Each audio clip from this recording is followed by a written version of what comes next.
When honor is accorded a sacred object, as seen beneath the illumination of faith, we have the beginning of a Catholic devotion. The word devotion is used here as something different from sacrament or sacramental or liturgy.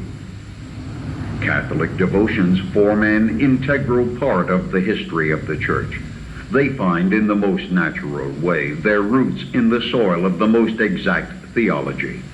At the beginning of this book, therefore, it is well to point out that the Sacred Heart devotion is no exception, and that it can never be considered, if properly understood, as something based upon sheer sentimentality or the too eager religious exercises of the overly pious.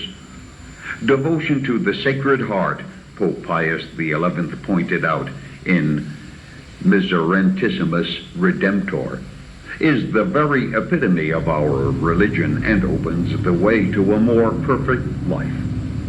A remarkable tribute to a particular devotion?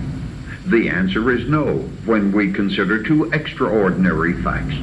Devotion to the Sacred Heart of Jesus is based upon the very fact of the Incarnation, and it was called for by Christ himself during the apparitions at Paray-le-Monial.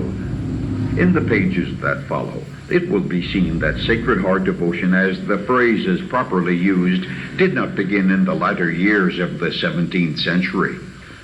Others had begun devotionally and liturgically the practice of the devotion before Christ began the celebrated series of apparitions to an unknown sister of the Visitation Order in an utterly unnewsworthy town in Burgundy.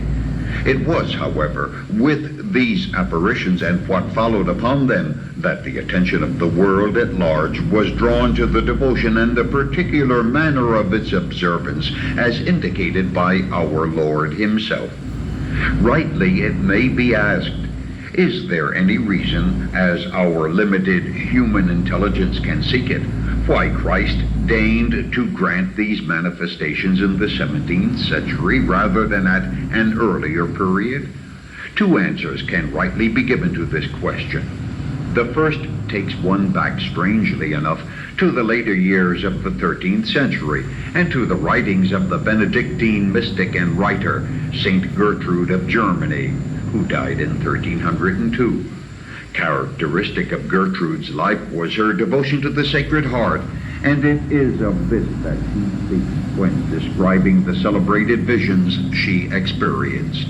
In them, that saint held frequent converse with the Apostle St. John, who drew her to the heart of Jesus, and this Holy of Holies which attracts to itself all that is good in heaven and on earth.